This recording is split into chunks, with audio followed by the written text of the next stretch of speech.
Welcome back, friends, to another episode of the Juicebox Podcast.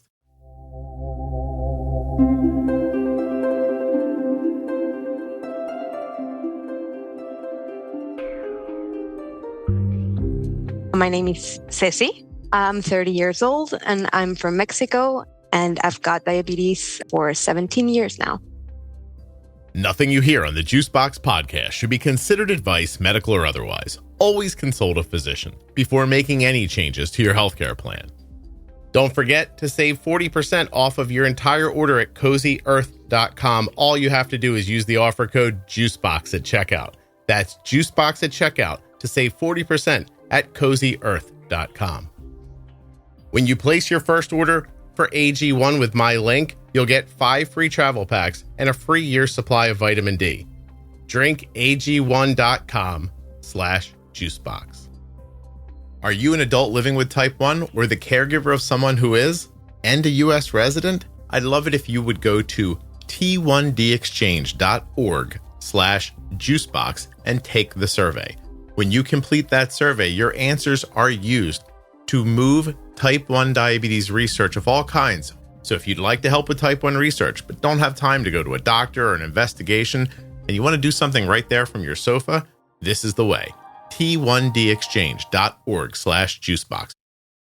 This episode of the Juicebox Podcast is sponsored by Medtronic Diabetes and their MiniMed 780G system, designed to help ease the burden of diabetes management. Imagine fewer worries about missed boluses or miscalculated carbs, thanks to meal detection technology and automatic correction doses.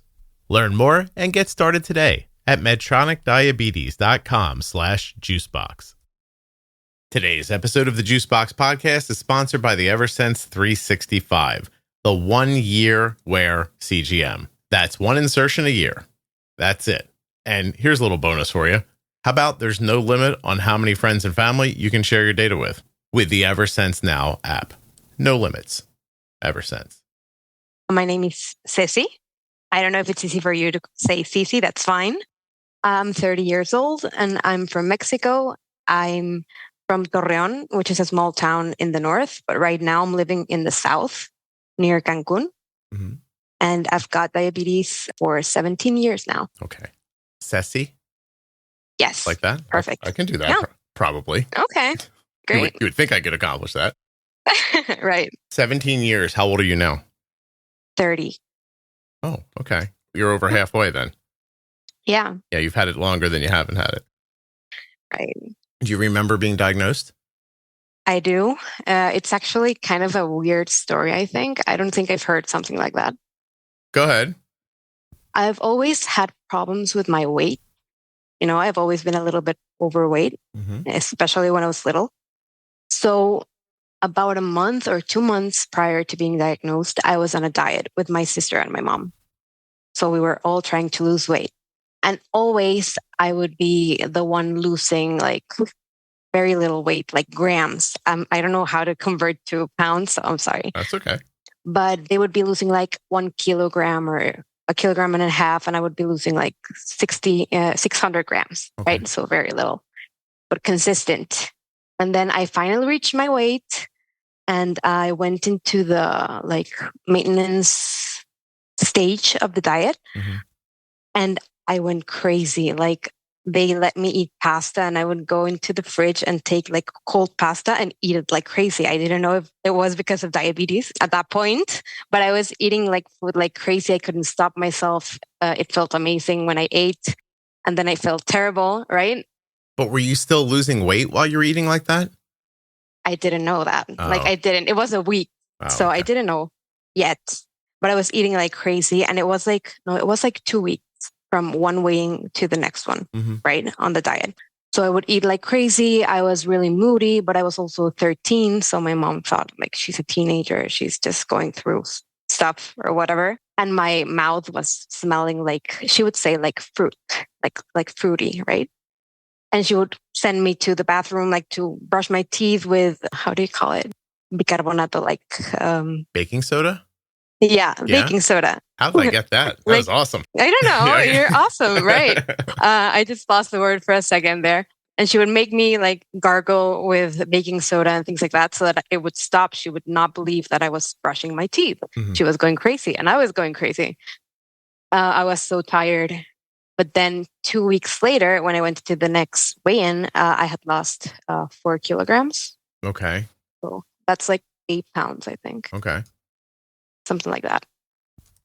For a person who was not losing anything. It's just about 9 pounds. So 9 pounds, right. 2 weeks. And they actually called my mom and they were like they set her aside and asked her, like, are you feeding her? Right? Like, don't stop feeding her just because she reached her weight and you like that she's thin now or whatever. And she was like, no, she's eating and she's eating like crazy. We didn't like click then yet. After, I think it was a week later, it was Father's Day weekend. And my parents took me out to dinner because they were concerned with my behavior and everything. And while we were sitting there, I don't remember what they said. I was like in a haze. A diabetes haze, I guess.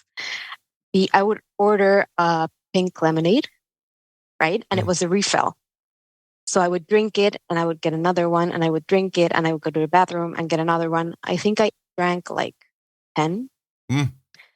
So at some point, I don't know what my mom was saying, that she just like looked at me and was like, shit, I think I know what's happening. Really? Right? Because one of my nephews, he's got diabetes. Oh, okay. And one of my cousins. So she took me to my nephew's house. They checked my blood sugar. It was high in the glucose meter, of course. We got to the hospital and I got admitted right away. My blood glucose was, I think, 1100. Yeah, I bet you after all the pink lemonade. Right. Yeah. I didn't stop. So you can imagine that. I don't know what my A1C was, so I'm not sure how long I had it like that. But it was 1100 at the moment, and they were shocked that I wasn't like passed unconscious. Out. Yeah. Right? And that was it. How long do you think that whole process took? I think it was like a month, probably. So pretty quickly. And your mom finally figured it out. Did she ever tell you what struck the chord? Was it the drinking and the peeing that got her, or? Yeah, like she just didn't connect all of the dots until that moment. So she knew I was moody, but she thought it was because I was a teenager. She thought I was eating like crazy because I was on a diet and I finally had like permission to eat, right? So I don't know. Heck of a diet if you were, I mean, you're double fisting cold pasta at the refrigerator. Right. Yeah, she was probably That's an amazing diet. She's like, I think we went too far. Right. So I would love that. How much did you actually lose from the diet? And then I think it was like 8 kilos. So okay. All right. So maybe like 16, 17 pounds you lost from the dieting. Right. They were like, okay, that's enough. You did it. Right. And then right about then, I lost 9. Then probably the diabetes was starting. Right. Okay. All right. What is care like in Mexico versus what you hear on the podcast from America and other places? I believe it's similar. Like the stories I've heard from before, like 10, 20 years ago, I think they're very similar to what I got 17 years ago. I just think here in Mexico, we're a little bit behind right now, like currently. Behind on technology or medication or? Medication, not quite, but I think technology. Okay. And the availability of technology here. So we don't have many options. There's only Medtronic. And at some point, the Animas Ping, I started with that one. Okay. But there's no Omnipod and there's no T-Slim. What about the direction from doctors? What are you told? I have to tell you that when I was in the hospital, I think I was there for a week. Nobody told me I had diabetes. So they were just like coming in and injecting me and leaving, and nobody told me what happened to me until I got home when my mom told me. So it's not like with you guys that I've heard that you go to the hospital and then you stay 3 days or whatever and you get a little bit of education. I don't think I got that. Well, Arden was diagnosed when she was 2. She's 20. So that was 18 years ago. So it's probably the year before you. And she was in the hospital for 5 days. Okay. So, I mean, but no, like, doctor spoke to you and said, you have diabetes. But they told your mom that, though. Right. Okay. Yeah. Is that cultural, do you think? When you think of a CGM and all the good that it brings in your life, is the first thing you think about, I love that I have to change it all the time? I love the warm-up period every time I have to change it. I love that when I bump into a door frame, sometimes it gets ripped off. I love that the adhesive kind of gets mushy sometimes when I sweat and falls off. No, these are not the things that you love about a CGM. Today's episode of the Juicebox Podcast is sponsored by the Eversense 365, the only CGM that you only have to put on once a year, and the only CGM that won't give you any of those problems. The Eversense 365 is the only one-year CGM designed to minimize device frustration. It has exceptional accuracy for 1 year with almost no false alarms from compression lows while you're sleeping. You can manage your diabetes instead of your CGM with the Eversense 365. Learn more and get started today at eversensecgm.com/juicebox. 1 year, one CGM. You've probably heard me talk about US Med and how simple it is to reorder with US Med using their email system. But did you know that if you don't see the email and you're set up for this, you have to set it up. They don't just randomly call you, but I'm set up to be called if I don't respond to the email because I don't trust myself 100%. So one time I didn't respond to the email and the phone rings at the house. It's like, ring, you know how it works. And I picked it up. I was like, hello. And it was just a recording. It was like, US Med. Doesn't actually sound like that, but you know what I'm saying.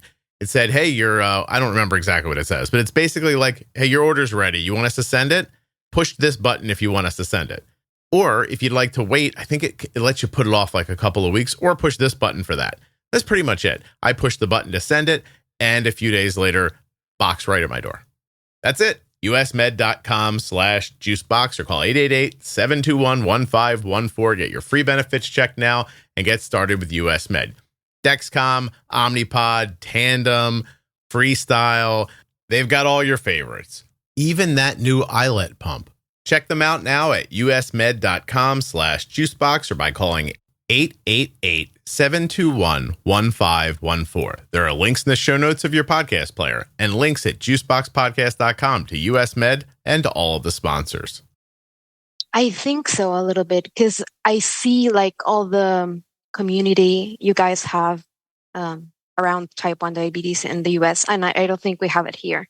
I think there's a little taboo, even though it's different from type 2, and they shouldn't have taboo for type 2 either. Mm-hmm.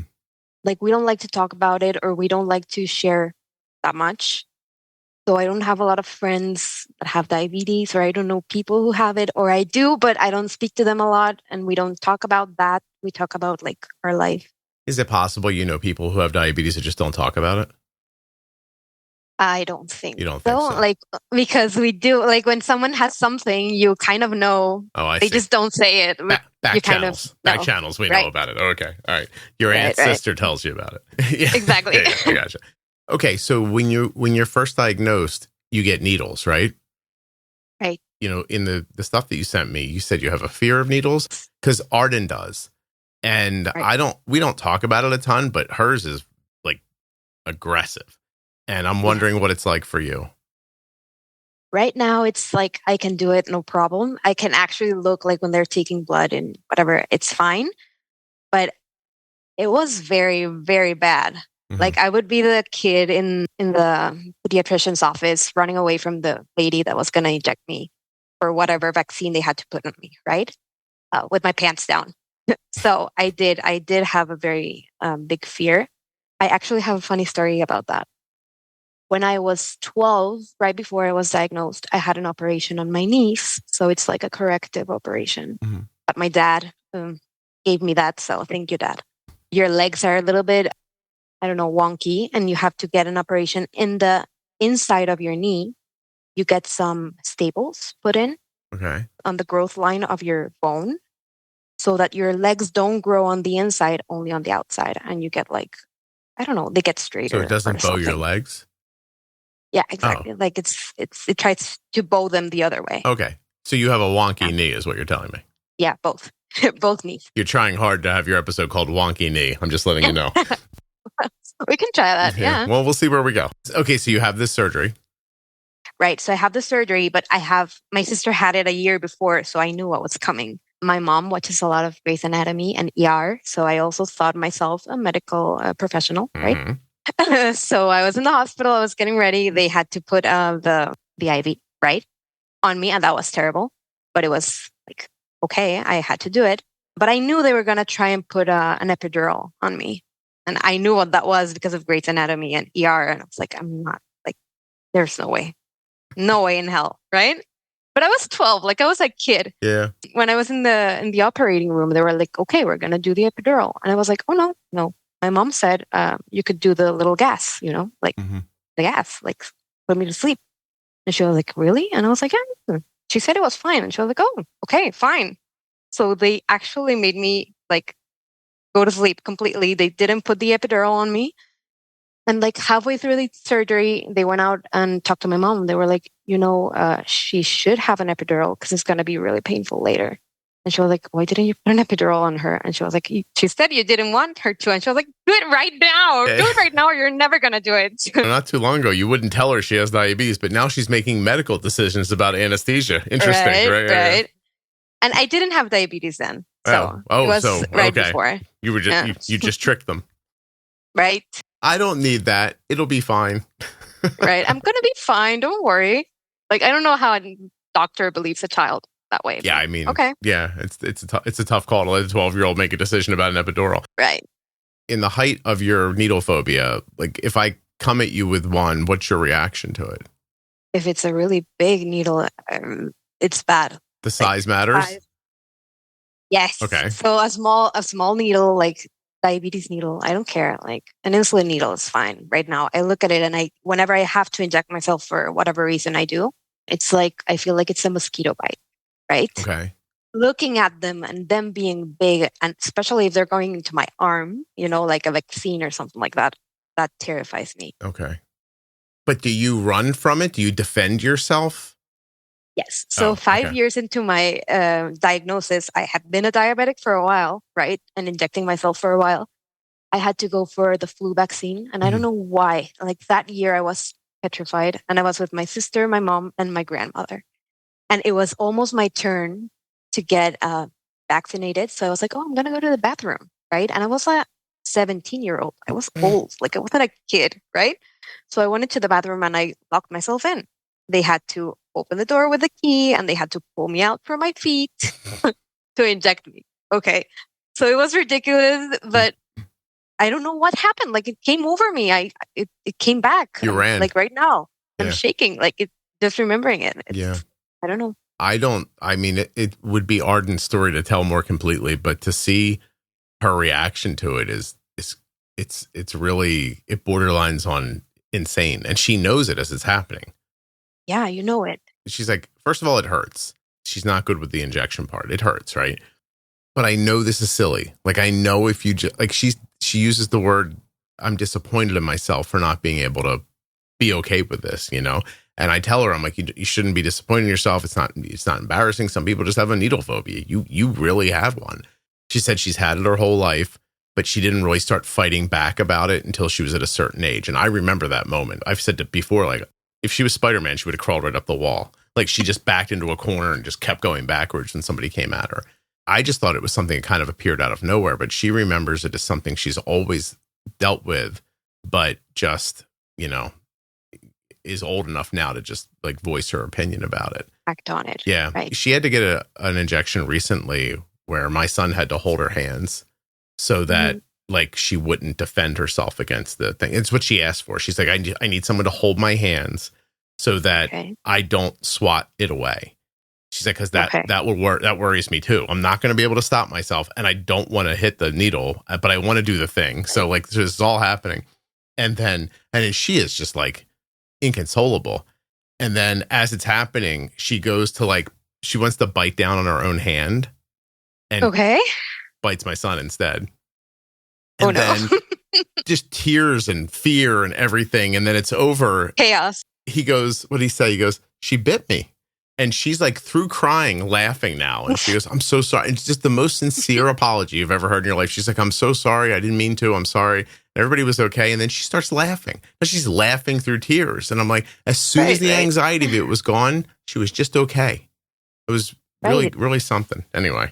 Terrible, Yeah, it beats logic. I don't know where it comes from, but it feels like on the inside, it's, oh my God, terrifying. Yeah, no, I imagine. Okay, so you start to manage the way you do. What are your goals as set by doctors, and do you set your own goals?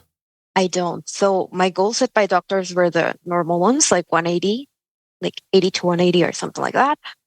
But I started with Humalog and Lantus, I believe, at some point. Yeah.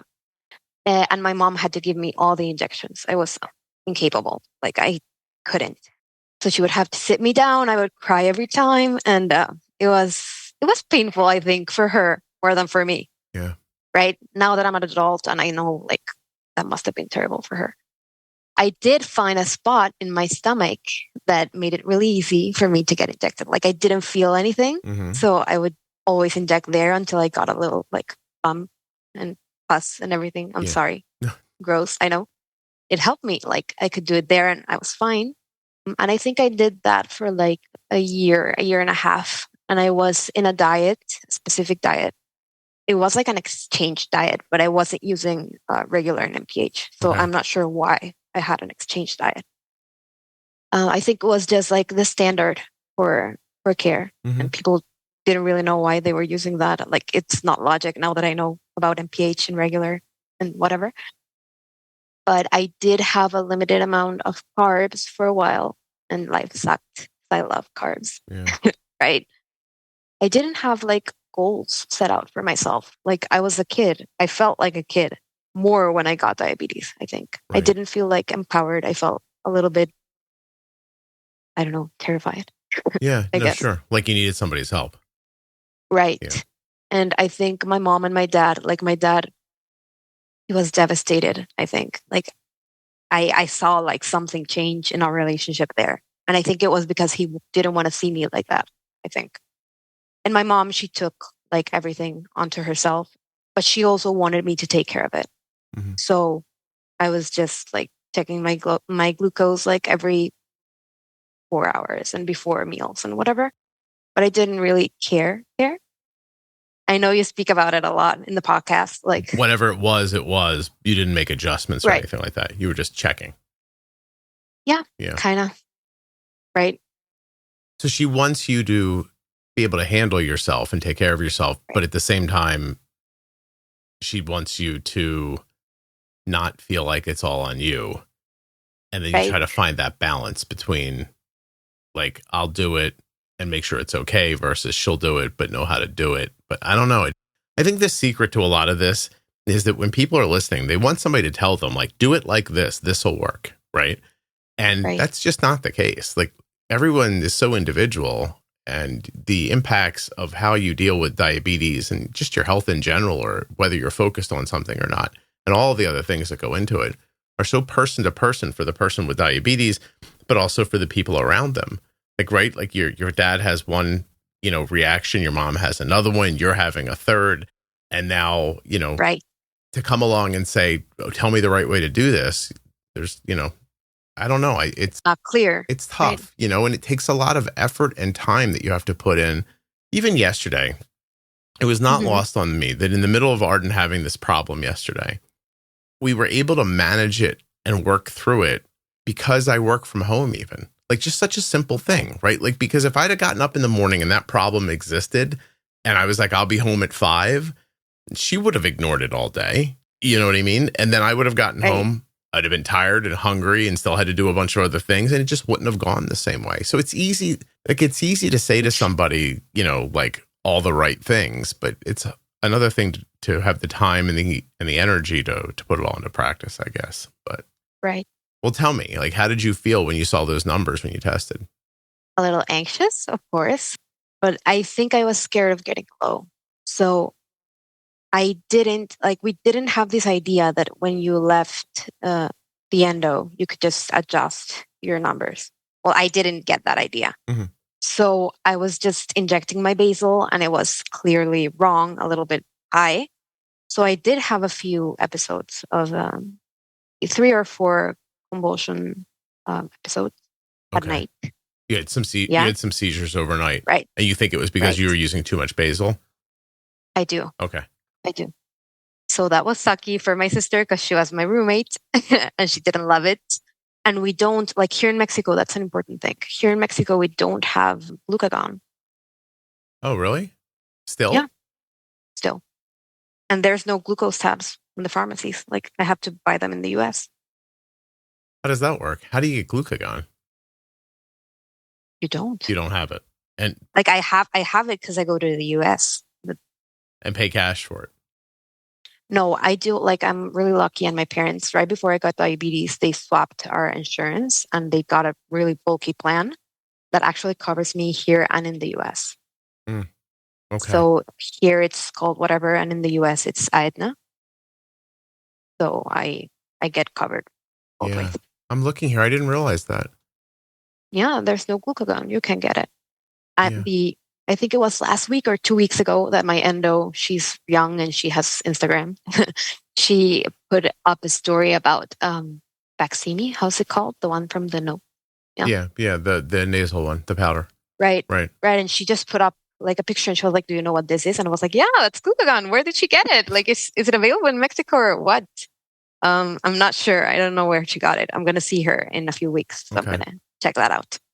How about that? But right now I have some glucagon for myself, and I got one for my cousin as well because he doesn't have it and he also lives here in Mexico. So, and I think it's important.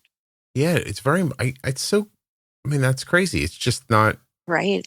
Like, why would it matter? You have insulin, right? Yeah. Like, there's nothing. Like, my mom would treat me with jam. I hate jam now. Like, I can't stand it. I think that's everything. Like everything you can get sick of. My father wouldn't eat chicken, and like you asked him why, and his dad had a job where at the end of the week, if the place he worked did well, this is going to sound very old timey to people, but if the place that he worked at did well, you got sent home with a live chicken. Okay. Right, and then it was like a bonus at the end of the week. He'd come home and toss the chicken over the fence into the yard, and then my grandmother would go outside, catch it, and break its neck and pull the feathers off and make it for dinner. My dad did not like chicken. Yeah. I see why you might not like jam. Yeah, but he was a very, very good worker if he was getting chickens all the time. He did get a chicken every week, but apparently it ruined my father for chicken eventually. So right. That's interesting, isn't it? It's counterintuitive. Like I don't know where it comes from. It's crazy. Just that doesn't feel like a thing that should be difficult to accomplish. Right. How many people with type 1 live in Mexico even? We can find out. But my husband, I can find out. My husband makes this joke, like in my town, like where I'm originally from, I know a lot of diabetics. He's like, "What's going on in your town? Like, why are there so many diabetics?" I'm like, "I don't think it's my town. I think it's just because it's small. We all know everyone's live." Right? You're aware of everybody. Yeah, exactly. So I know all the diabetics in my town, but I'm not sure. I don't have, this is a 2-year-old article. That's type 2 diabetes. That's not helpful. There's a lot of type 2 diabetes in Mexico. That I can say. Is that food related, do you think? Yes. Yeah, I've interviewed a few people. It's cultural. Yeah, who have the same cultural background, and they'll say like just what the food is, and it's in every meal and everything. And there's a guy that was on once that talked about it. He was so eloquent about it. Almost 90,000 people live with type 1 diabetes in Mexico, but almost 60,000 additional people would still be blah, blah, blah. Yeah. I mean, maybe it sucks to say, but like, is there not enough people there for them to sell the thing? But then the other side of it is like, if that's how many people there are, you wouldn't have to really make that much of it to cover everybody either, Interesting. Yeah, okay. It's weird. I'm sorry. So you are growing up with diabetes through school, into high school. Did you go to college? Yes. Yeah, into college. And mostly between you and your mother. Your dad never got involved? Like he would go to the doctor with me. He did try and get me to a doctor in the US at the beginning. Mm-hmm. I think when I was a year into diagnosis. And that's where I got my first glucagon. And I have a really funny glucagon story because we don't know how to use it. We got the big red box, right? Yeah. The original one. And I was having a seizure and my mom was going crazy and my dad was next to her and she was like, "Please, like, hand me the glucagon." And he just handed it in and he put it in my leg and he never mixed it up. Jammed you with a needle? Right. So I didn't get anything and we lost the only glucagon we have. How did you get out of that seizure? Jam? With jam? Yeah. So jam all the time. Yeah. I hate jam. Do you remember what kind? Grape? Strawberry? No, strawberry. Strawberry? Yeah. Gotcha. Yeah. What a weird thing. I know. Yeah. I wonder how many other things people are being put off. Trying. Well, yeah, just like how many kids have grown up saying like, I don't know, I never want to see another bottle cap in my life, or like, like a right. candy that they had one too many times or something. I mean, it makes sense. So you went to all that trouble to get a glucagon, and then when push came to shove, we lost it. Yeah, I remembered the story with Arden when you guys gave her the little jelly thing, right? And you didn't have to use it. So I think it was the same thing, like but with jam, right? No, my God, no we had jelly, but jam. The glucose gel would come in a tube, like an icing tube, and then, I have one like that. Yeah, and then really old one. I opened the cap, but didn't pull off the foil seal, and when I squeezed it over her mouth, somehow the foil seal was stronger than the back corner of the tube.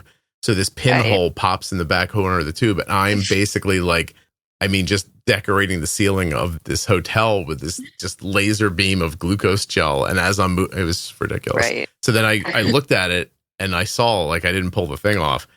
And then instead of pulling it off, I just turned the tube 90 degrees. And I was like, I just used it that way. Oh my God. Yeah. Good problem solving.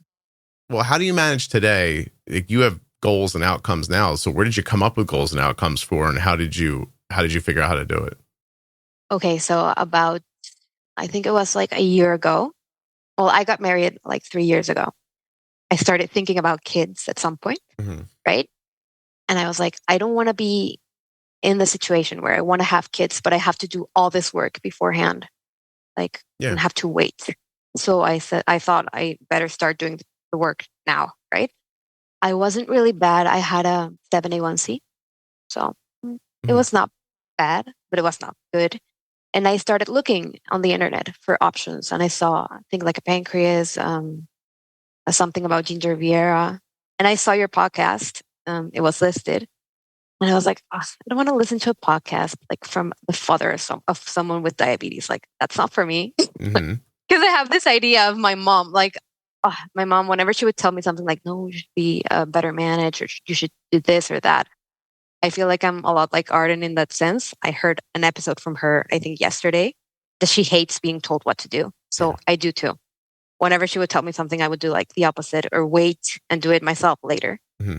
So when I saw it was from the father of someone with diabetes, I was like, no. I don't need this. I don't like that. Yeah, I don't want to be paranoid. No. By the way, she told me the other day, I said, are you taking your vitamins? She goes, no. And I said, why not? And she goes, because you told me to. Right. I was like, okay. Yeah. That's me. I don't know why, but it's just big-headedness, I guess.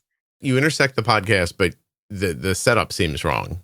Did you then think, well, I'll go find a podcast from a person that has type 1 instead? I started reading Think Like a Pancreas. Okay. One of the things it said was that one of the elements for better control was attitude, right? And I thought, right, that it seems terrible. And I felt really bad about that because it really was my fault. My attitude was all wrong. I was a teenager when I got it, and I was really pig-headed like that. So I didn't want to investigate or research or read or anything. But right now I'm a completely different person. But I still had that attitude kind of towards diabetes.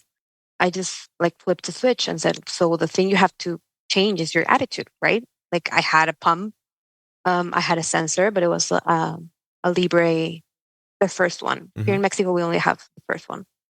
So I had the tools. I just had to change something. And turns out it was my attitude. So with that attitude change, I was like, maybe I should listen to the podcast. I'm not care if it's the father of someone with diabetes instead of someone with diabetes. What right? An interesting route to make that decision.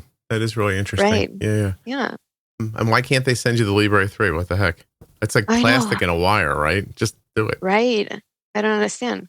Okay, so you find it, go, nah, that's not for me. Yes. Then you read a book, and the book says, hey, maybe, you should just have a better attitude about it, else. You're like, you're right. And then you actually had a moment where you were sitting in your home and you thought, I didn't give that guy with the podcast enough of a chance. That's where you switch. Let's give him a chance. It's hilarious. Yeah, exactly. It was just like that. So I looked and I was overwhelmed with all the episodes that were available. I think it was October of last year. So about a year ago. But I saw that you had the pro tips. So I was like, I'm going to start with the pro tips. Makes sense, right? And I really loved like your whole thing with Jenny. She seems really nice. And I listened to them all, I think, in a week. And I would tell my husband, like, you have to listen to them, because by that point he wasn't very involved in my care because of the same thing, like my attitude. I didn't want anyone like hassling me and like bothering me with it. But I did switch my attitude towards that as well. So I told him, like, you should listen to it. It's really good. You're always asking if someone doesn't like you. My husband, he doesn't like me. He doesn't like That's you awesome. that much. Good. He likes your episodes, but he doesn't like you that much. That's fine. As long as he listens, I don't really care. Right. I think it's because... Am I not manly enough for him? No, I think you remind him of himself. Oh, really? Oh, that's right. interesting. So there's a saying in Mexico that says, lo que te choca, te checa. So what you hate, like, is what you have. What you hate in someone, you have. Oh, so your husband's awesome? I think. Right? Yeah, I think that's great. I know. Yeah. It's a shame you can't get over that. Right. Now, I know. Isn't it funny, like, the idea of, I mean, honestly, I've gotten a ton of different reviews over my time. There's one right now. This person definitely hates my guts. But the one that sticks with me as being both amusing and really, like, I love it, is that one. Like, I don't like that guy, but I do like this podcast. Yeah. Right. Like, I like what it says, but I don't like him. Like, awesome. That's great. I feel like, it's almost like, it's like that picture I had of you going, oh, do I have to go like give a guy that made a podcast a second chance? Like, I love picturing in my head someone picking up their phone every day and going, oh, this looks really interesting. Oh, I have to listen to it. But I hate this guy. Oh my God. Hey, wasn't it my husband? Maybe. No, trust me, he's not the only one. The truth is that I can just be me, right? Like, and do this thing the way it occurs to me. And some people are going to like it and some people aren't. And I can't go bending to everybody's will, or then it's milquetoast and then nobody will like it. And I'm not going to do the big, like, empty-headed, say the stuff that everybody else says so it doesn't offend anybody thing. Like, that doesn't make any sense to me either. So it's impossible. Yeah. What am I going to do? But nevertheless, tell your husband I said hello. And that'll piss him off too. Probably. Okay. So you listen to the Pro Tip series. Is it like a light over your head moment, or does it come slowly to you? No, it is. So I started listening in October, and by December, so it was mid-October, and I had an A1C of 7.1. And by December, after I'd listened to all Pro Tips and a lot of episodes, my A1C was 6.4. Oh, wow. So I hadn't even gotten the 3 months, So only the switch from that month and a half, it made my A1C drop almost a point. Wow, good for you. And that was Congratulations. Awesome. Pre-bolusing, counting your carbs better, got your settings right. That's pretty much it, right? Right. I had this thing, like, because of my attitude, I tell you, I would go to the endo and they would tell me, like, you're killing yourself, typical scare tactics. And they would switch my basal, but I knew the problem was my boluses, right? So I would keep my basal, like they told me, like the switch and whatever, but I knew I had a bigger basal than I needed. So whenever I would put on my carbs, it would tell me to put, I don't know, a bolus of 5 units. And I was like, no, let's do 1. Because I knew I had a lot of basal behind that, right? Yeah.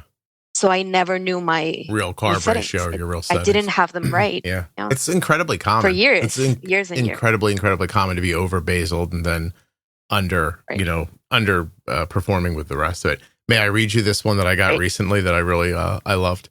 I would make this into a t-shirt and wear it. Please refrain from senseless drivel when dispensing medical info. This audio could have been narrowed down to less than 5 minutes. Damn. I hear you, Thomas. I just talk and talk and talk. Sorry, Tom. Yeah. It happens. What I would say to Tom, if he was here, and if that is really his name, I'd say, look, the reason people listen is because it's not just cookie cutter, like cold, this is what to do. Like, if you made a podcast like that, maybe someone like him would listen, but most people would not want to give the time to it. They'd be like, this is freaking boring. Like, look at what you said. Like, you talked about, I wasn't even a full, cycle into the Pro Tip series. My A1C comes down a point. Like, I make all these, revelations about my settings and all this stuff and everything. But when you first started saying it, you said, I really like the way you and Jenny are together. Jenny seems nice. Like, you said personal things. You didn't say, hey, the information was really great. Yeah, what you said. No. It was how you said Right. it. Yeah, exactly. So anyway, Thomas, I'm trying, buddy, but this is how I talk, and I don't know another. Sorry, Tom. There's not much more I could do. Also, I hope that crazy people now don't think, not that Thomas is, by the way, I thought that was a fairly reasonable statement. Okay, Statement from Thomas. Of course. He had a point. Of course he has a point. But I don't want actual crazy people to think that the way to get on the podcast is to leave a crazy review, because I won't be doing this again, just so you know. Okay. Yeah, so tell the voices in your head to stop, because it's not going to happen. All right. What about this? Did you have an eating disorder? Do you have an eating disorder? I don't anymore. I didn't know I had it until I heard the podcast, and I heard the name of it. Really? So I went to Canada for a year to study, and my A1C there was like 13. Oh. So it was terrible because, we would go to sugar shacks and things like that where you just eat maple syrup out of the tree. When you said that, I was going to go Cici, but I don't want you to feel like you're being parented by me, so I stopped. Sorry. I love that you said sugar shack. Is sugar shack a real thing, or is that a made up thing that sounds Canadian? No, I think so. I think it's called like that. Okay. I think that's the name. You can check it out. Oh, I will. So I had a really bad A1C. And for the first time since I got diabetes, I never said, like when I got diabetes and I lost all the weight, I finally felt, like thin and beautiful and whatever. Mm-hmm. Which I hadn't before. My sisters were always like this thin, beautiful girls, and I felt like the chubby, ugly one, right? Like the ugly duckling. Oh, I'm sorry. I know you understand. I mean, I understand personally, and I have a daughter, and it's so strange to hear. Well, it's nice to hear someone just say it out loud. That because we can, like, I think in America we can try so hard to cover other people's feelings that sometimes people don't say what they think out loud. But you felt ugly and like compared to your sisters? Yes, I did. I'm sorry. And like I did hear it sometimes. Like I was the, like the odd girl out a little bit. Really? So somebody would say it out loud? Yeah. Like not to me, but I did get hear it sometimes. Like the aunt sisters thing. I think like my uncle or something. Mm-hmm. So yeah. I did have this. Wait a minute. This concept. Give me a second here. Like, look, the girls, they're so beautiful. And Cici's here. Like that? Like that. Look who else like came. Dumpy's here. Right. No kidding. Okay. All right. Oh, it's terrible. I'm looking at you now. You're beautiful. Also, I'm looking at what a sugar shack is. And are you telling me that they go out in the snow and pour liquid sugar across the snow and then it hardens and you eat it? You take it like a lollipop. Yeah. Come on, Canada. I know, Canada. Come on. That's somehow awesome and terrible at the same time. Right. It was delicious. Like I loved it and I did have a lot of fun. But I also felt shitty all the time. No kidding. You can imagine that. Yeah. Right. Okay. So I did have an A1C of 13. 13, yeah. Okay. I'm so sorry. So you're hearing from family and other places that you're not the right person. You've lost weight. You feel better. Please keep going. I'm sorry. Yes. And people start like looking at me differently. So I'm pretty now and I'm thin and they tell me like, you look amazing. And they are not like, they don't know what happened to me, or they do, but they don't understand that it's not healthy. Mm-hmm. Like the way I'm looking right now, it's not my healthy weight, right? I think that was all unconscious on my head. Like I just found it out now, like a year ago, right? But when I go to Canada, I do gain weight for the first time ever after my diagnosis. Because even if my A1C was 13, it couldn't keep up with like the way I was eating and not exercising and not taking care of myself, whatever. So I did gain like 10 kilograms, so like 20 something pounds, I guess. And I felt terrible. Like I didn't like the way I looked. So when I came back, instead of like getting my shit together, starting to get a better control of my glucose, I just kept going like that. Like I did a lot of exercise and I just ate uncovered carbs and I would be high all the time. Yeah. Like I would still have an A1C of, I don't know, maybe not 13, but maybe 12 or 11. At no point did you know that I'm keeping my A1C high and that's keeping my weight down, but I'm probably on the verge of being in DKA most of the time? Like you didn't consciously understand that was happening?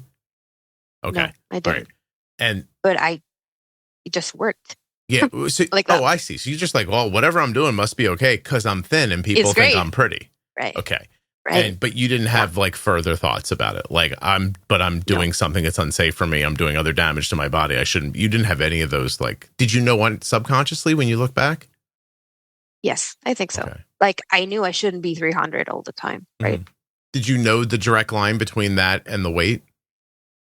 No, but I do remember now that at some point when I was like 15 in a TV show, like America's Next Top Model, there's Mexico's Next Top Model.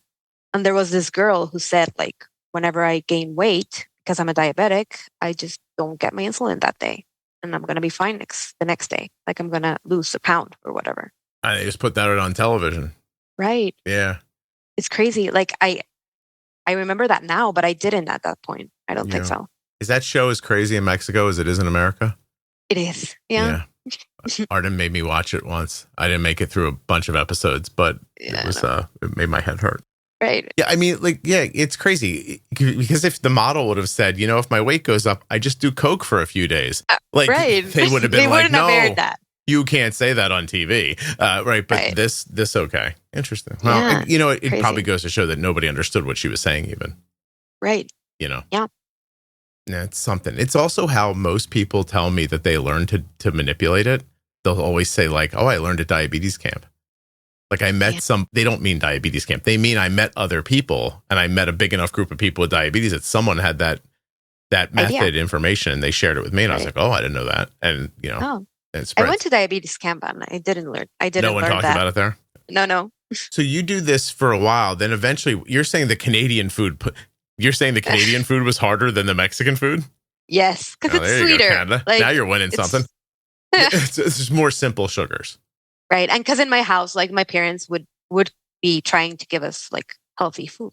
Right. Okay. Yeah. Your parents and were trying to help. I went into a family in Canada and they had Nutella. I'd never tried Nutella. And I would do like spoonfuls of Nutella. Yeah. Did you ever have a maple long john while you were there? I did. And I had beaver tails. They were amazing. Oh, okay. Like things like that. Why do I know maple long john? Hold on. Oh, it's actually the name of an episode. That's why I know it. I was going to say that. All right. I didn't know why I knew it, but now I understand.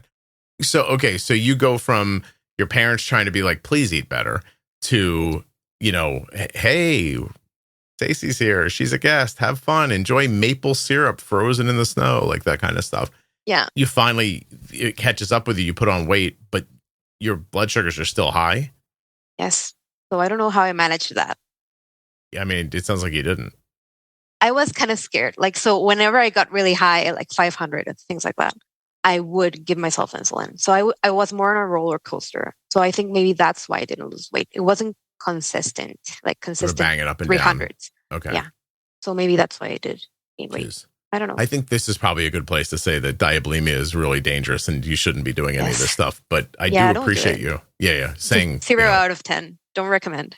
I'll tell you right. Yeah. And I'll tell you right now, the interesting thing is, how many people do you think just heard you say that and they went, oh, wait a minute. I don't eat very well. My blood sugar is high all the time. I'm thin. I correlate that with health. Am I doing something wrong here? Like, I don't know either. Because if you didn't know, there's other people who don't know as well. But it doesn't stop it from being the health concern that it is. And do you see it as a psychological or a mental health issue as well in retrospect? Yes, I think so. Okay. Yeah. Do you know how? Like, can you put words to how it happens or? I think I've always been really anxious and, like I have a lot of anxiety. Now I see it. I didn't before. And like this need to fit in. So I don't share, like I didn't share my feelings. I wouldn't talk to people. I don't know. I was very introspective. Mm-hmm. And maybe that, like, if I had at some point voiced it, like to someone, maybe they would have helped me get that, like see it from another perspective. Sometimes you're like so closed off with your idea and you don't see like what's happening, right? Right. It's like the hardest part too when you're trying to help another person. Yeah. Is that they have their own thoughts too. You can't just make somebody, like even if your mom saw it, she couldn't just force you to do the thing, Right. And I don't think she saw, like, I'm not sure if she saw it because it wasn't that long. Like it was like a year or a little bit less than a year. And then you were gone anyway. Yeah. Yeah, I see. So at what point do you, like, when you say you found the podcast and you brought this down, how long ago was that? A year ago. Just so a year?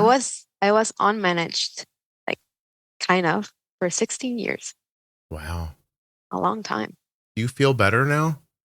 A little more tired. I can say that. Like tired, like it does take a lot of me because I had to like implement things I never did before. Right. So, but I'm getting used to it. It was hard on my feelings, like how I felt when I was like 110. I felt like I was 50. You can imagine. How long did that last, by the way, until your body figured that out? Like 3 weeks. Okay. Something like that.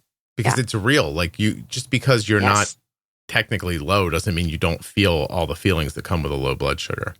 Right. Your body gets used to it. Yeah. Gosh. Oh, wow. Are you here to say I saved you? Am I getting a Mexican baby named after me? Let's go. What's happening? I'm not sure. Like, it doesn't sound nice in Spanish. What is it? Wait, what is it in Spanish? The same. Scott. Oh, yeah, it's terrible. Like Scott, and then like Scott, and it's like Scotch tape or something like that. I don't know. Is there not like an equivalent, like that you could pretend is Scott? Or that's fine. No, we can do something with S, maybe.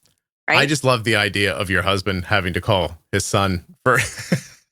in your honor and hating you. Yeah. I don't care otherwise. I just love him looking down and going, I can't believe she made me name this kid after that podcast guy I don't like. Right. But so are you really thinking about having a baby now? So yes, but like also I've heard a lot of your episodes and you're like always like, don't rush into it. Because that's right. Like we're not in the best spot, I think. Yeah. Economically. Like it's expensive. Be careful. Yeah. Yeah, it's expensive. And like I have to go to the US like to get my stuff. I can't get my Omnipod or my Dexcom or anything here. Yeah, talk about that. So you're using Omnipod 5, but that's not available in Mexico. No. So I start listening to the podcast and I saw how my A1C changed just by attitude, you know? Mm-hmm. But you would push Omnipod onto me, right? All the time. I was not. I just want to say I wasn't pushing it. I know. They buy ads, and I say the thing they asked me to say, and my daughter does use it, but that's it. Am I going to get? You should use whatever you want. Seriously. I'm sorry. No. You should. That word was so aggressive. You should use whatever you want. Like seriously, go get a tandem. It's fine with me. I'm sorry. I'm just bullying you. So, like, I had already been on a tube pump so long, and I actually have funny stories about that. I've been on 6 pumps before Omnipod because I'm really clumsy and I dropped them. Medtronic, Animas. Like Animas, Medtronic. Oh, you just break your pumps a lot. I would break my pumps. Yeah. Okay. Yeah, and they fell in the toilet and things like that. Do you think you had less respect for them back then than you do now? Yes, totally. Like my poor mom, she had to fight with the insurance company all the time to get them covered because they don't cover them, right? But she would fight them and we did get them all covered. So right. She deserves like a national holiday or something. Yeah, absolutely. Because she did get them all reimbursed. So yeah. Great. Well, I think your conversation really is highlighting for me the things that you think your life is about day to day. Like when you look back like this is great. Like, cause you retrospectively get to look back over what happened to you and you get to say, hey, look, I think this is what it looked like, but here's what was actually happening in so many different ways. I would hope that the people who are listening now, who are in real time going through these things would think, well, this is what I think is going on, but I wonder what's actually happening. Yeah. You know, like what's really going on in everybody's minds that's making this whole thing turn like this. I think those are interesting things to consider. But okay, so you're throwing your Medtronics into the toilet. Right. Twice. Did you really do it twice? Yeah, but it was what happens? Like, you pull your pants down, it's stuck on something, it yanks up and up there. Like I always had them on my pants and with the little clip. But whenever like literally I was going to the bathroom and the clip like fell. So it fell in the toilet. Yeah. And I was at work and it was really embarrassing. And the second time was actually after I listened to the podcast and I decided I wanted to try Omnipod, which I had already seen. There are 2 people in my town in Mexico that use Omnipod. Okay. So they go to the US. We're in the border, like 5 hours to Texas. Yeah. 5 hours that's a fair ride. I know, but I don't know. Like people in the north part of Mexico are used to crossing for shopping. Okay. How often do you do it? I used to do it like for shopping before I got diabetes every 6 months or 8 months. Yeah. You go more frequently now that you have diabetes? I go every 6 months now. Every 6 months now. I'm sorry. Yeah. Okay. But I live like in the south of Mexico, like near Cancun. Yes. So that's why I'm like, it's expensive because I have to fly. Oh, so you fly in to do it? Yes. Or I go to that's my town and then I take a car and I cross. I gotcha. Okay. Right. And then it's the insurance that your father set up for you that's still going? Yes. Yes. Do you pay for it now? No, like they're helping us out for now. Oh, do you know how much it is? No. Oh. But I can't check it out. I know it's significant. So that's why I'm just wondering, like, if for other people listening, if like how they could do that. Awesome. I also want to point out to Omnipod that you bought an ad for me to sell something in America, and I was still able to sell insulin pump for you in Mexico. Yeah, so right. Whatever. Yeah. Yeah, great. Yeah, I'm just wondering how much it costs because, I mean, is it a thing that's something ever? Like, do you think are your parents well off? They are now. I think back then they were having a hard time, and that's why they're helping me now. Like they were able to afford it when I was 12. So they'd been married for like 15 years, and they were like, they had started a business. It was going great, and they had a hard time paying it. But after I got diabetes, they were like, this is indispensable now for me and for my sisters, just in case. Yeah, they just kept on paying it. I think it happened because one of my mother's friends' sons got cancer, right? Oh, when he was scared your parents. Really young. Yeah, and it was really, really hard on them. And so they got that insurance. Because your parents have been married over 30 years now? Yeah, 35. Wow, that's awesome. Yeah. Very cool. Good for them. Yeah, I've been married 29 years, and I was like, I don't usually meet a lot of people who've been married longer than me unless their hair is gray. Really? So yeah. My father and mother-in-law, they've been married almost 50 years. Wow. How old are they? They got married at 20, and they're 70. 70. Wow, that's crazy. Yeah. No, that's really nice. Yeah. I'm as long as my hair stays dark, I think I'm okay. But you're fine. yeah. As soon as it pivots, like I'm in a significant amount of trouble. What made you reach out and want to be on the podcast? I think that like the idea that attitude is everything, and then you're never too late to change your attitude. I was 16 years into diabetes, right? Mm-hmm. I thank God never had any. Well, I don't have any. Okay, so I don't have any effects from my diabetes yet, but I was really out of control for a long time, and I think, I don't know, the diabetes gods that I don't have anything, right? I did take action at some point, even if it was maybe late in someone's eyes, and I think anyone can change their perspective like that. That's great. You don't have like an anger that you didn't figure it out sooner? Yes. Oh, you do have that? I was out of control for 16 years, and you can still flip the switch. Yeah, it's never too late. Right. Well, I mean, it could be too late, but you got in before. I know, but I got lucky. Yeah. So, do you feel like that? Do you think like, wow, it's random? Like the genesis is, I maybe want to have a baby one day, but when I'm ready to get pregnant, I don't want to have to stop and think about my diabetes. So let me put that in order first. Right. Oh, here's a podcast and a book. I'll read the book, but I'm not going to listen to the podcast because the guy's a dad. Gary says, have a better attitude. The way I say it, by the way, is I always say like there's no room for drama in diabetes. Right. You need to take care of yourself. We don't have time for all the like, woe is me and this sucks and everything. Like, do that later. Right. And then you go back, listen to the podcast, do the pro tip series, your stuff comes down. And then it occurs to you, I should share with those people that are listening that, look, I did it. I got out of this. Right. Yeah. Yeah. Okay. Yeah. That like to hear from someone that so long was like, I had that woe is me like mentality. Mm-hmm. I felt all the time like I was just angry, life and diabetes and whatever. So like even the most pig-headed person can change their mind, right? Yes. You don't want your episode to be called formerly pig-headed, do you? Because I would do that too. You could, whatever you like. Whatever I like. Don't put it on me. If you put it on me, it's going to end up being something stupid. I can tell you that for sure. I like that. I love finding out why the names of the episodes. Oh, do you? Oh, okay. Yeah, I love it. We'll call it formerly pig-headed then. Okay, great. What would that be in Spanish? So pig-headed would be terca, like Terca. or Terco. I love your language. You don't even know for sure. I'm like, no, because I have to like translate the letters in my mind. Okay. Maybe I'll do it like that. Like Terca. Do it. Maybe I'll do it in English and then Spanish. Maybe I'll do formally Terca. Okay, I like it. Formally Terca. It's nice. So yeah. So after I started listening to you, I decided I wanted to try the Omnipod because I dropped all my Medtronic pumps and they were like messing with my life.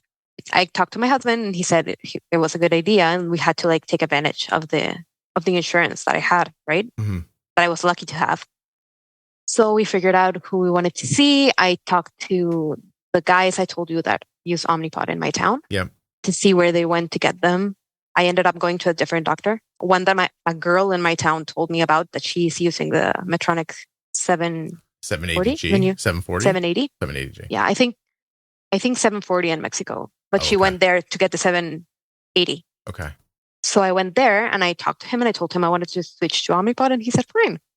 We took advantage of the 4 days we had there and we went to the pharmacy and I got 6 months of supplies, like front, right, with my credit card. Mm-hmm.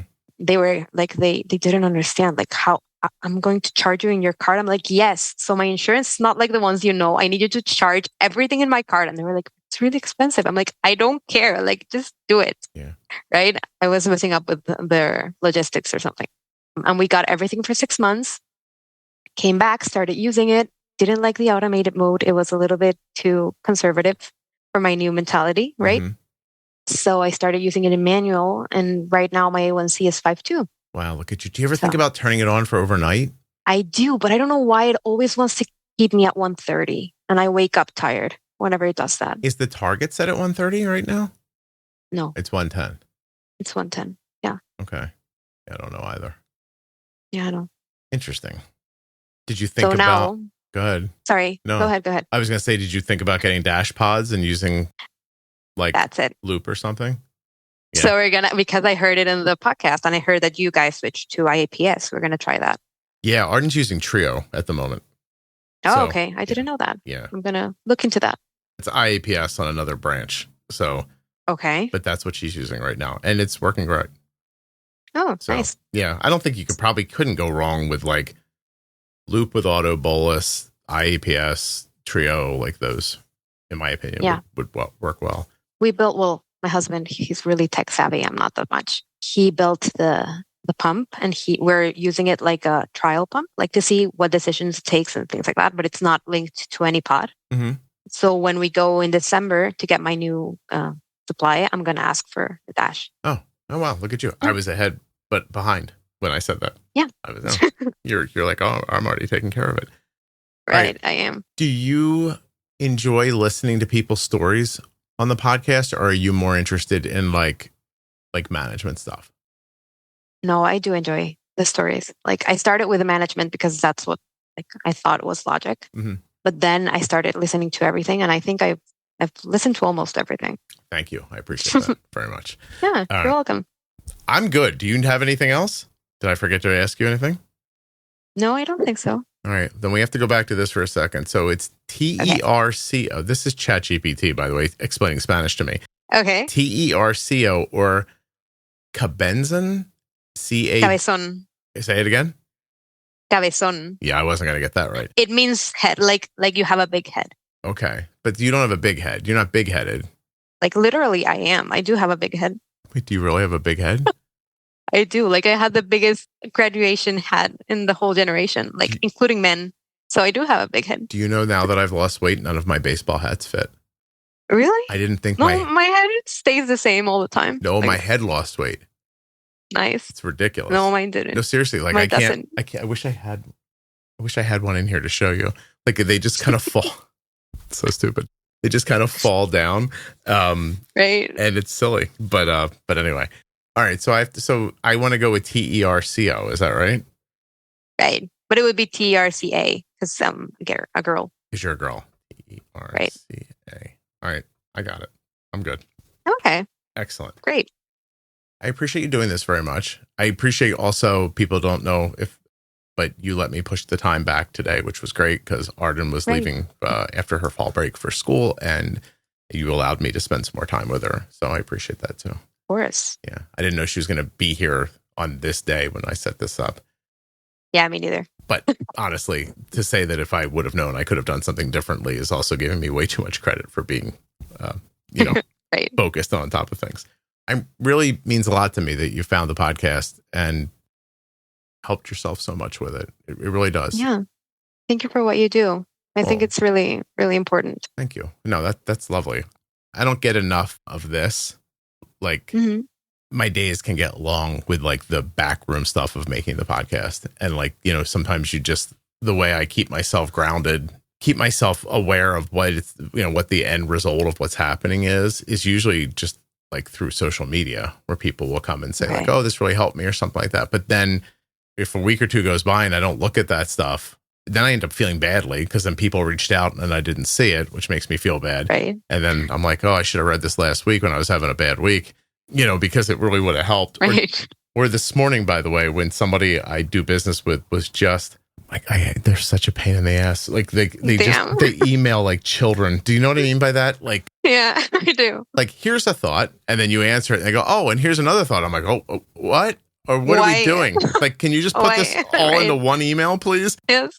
And they're lovely people and there's nothing wrong with them. They're what they're representing or anything. I just hate the way. I'm going to keep saying they. Email? Because I don't want to say he or she. I just hate the way they email. And when it happens, I just go, I'm like, is this what my day is going to be?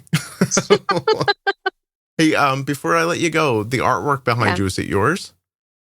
Yes. Yeah. It is. Not that one. No. This little ones and the big ones there. Are they painting? Are they watercolor or are they marker? These are paintings. They're acrylic. And then these ones are screen printed. I do screen printing. Is that what you do for a living or you just for fun?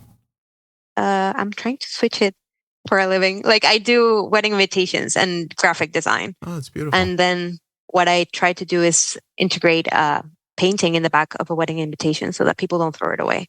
Oh, okay. So it seems like art. They'll hang it up and hold on to it and even keep it after the date. Yeah, I put a little note on it saying like, "Don't throw this away. It's a gift from the couple to you." And right. Oh, it's lovely. Frame it. I have to tell you, it's not an easy thing to do. Like, I don't even like my logo. I don't even like my logo. I just can't like. It's so difficult to get something else. I'm not artistic. I'm not going to be the one to do it.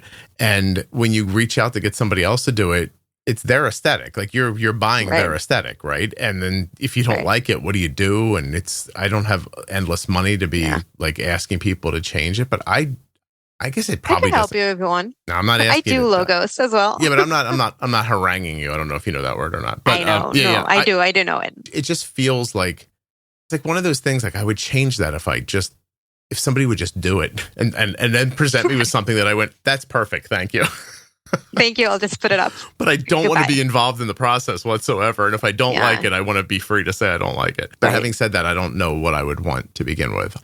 I don't like it to be ham-fisted. Like I wouldn't want needles running through it and like all that. I hate when they have needles. Yeah, I can imagine that. It doesn't need to be. No. And I don't need a juice box to be involved. Like, you know what I mean? And then I just... Yeah.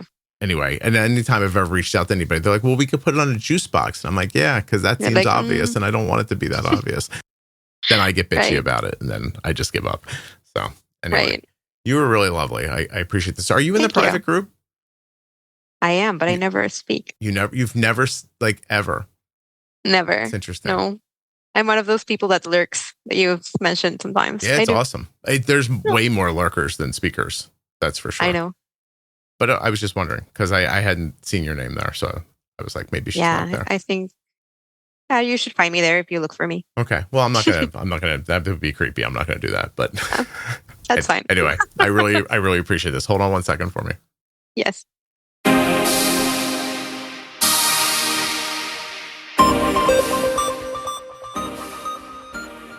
US Med sponsored this episode of the Juicebox Podcast. Check them out at usmed.com/juicebox or by calling 888-721-1514. Get your free benefits check and get started today with US Med. I'd like to thank the Eversense 365 for sponsoring this episode of the Juicebox Podcast and remind you that if you want the only sensor that gets inserted once a year and and not every 14 days. You want the Eversense CGM. EversenseCGM.com/juicebox. 1 year, 1 CGM.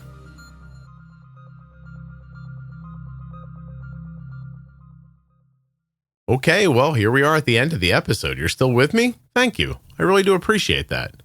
What else could you do for me? Why don't you tell a friend about the show or leave a 5-star review?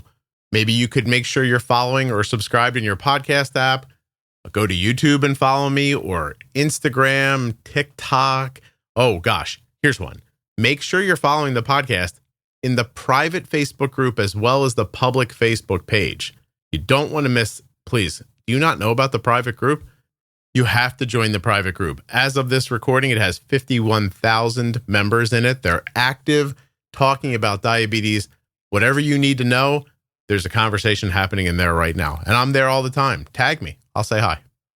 Are you starting to see patterns, but you can't quite make sense of them? You're like, oh, if I bolus here, this happens, but I don't know what to do. Should I put in a little less, a little more? If you're starting to have those thoughts, if you're starting to think, this isn't going the way the doctor said it would, I think I see something here, but I can't be sure. Once you're having those thoughts, you're ready for the Diabetes Pro Tip series from the Juicebox Podcast. It begins at episode 1000. You can also find it at juiceboxpodcast.com up in the menu, and you can find a list in the private Facebook group. Just check right under the featured tab at the top. It'll show you lists of a ton of stuff, including the Pro Tip series, which runs from episode 1000 to 1025.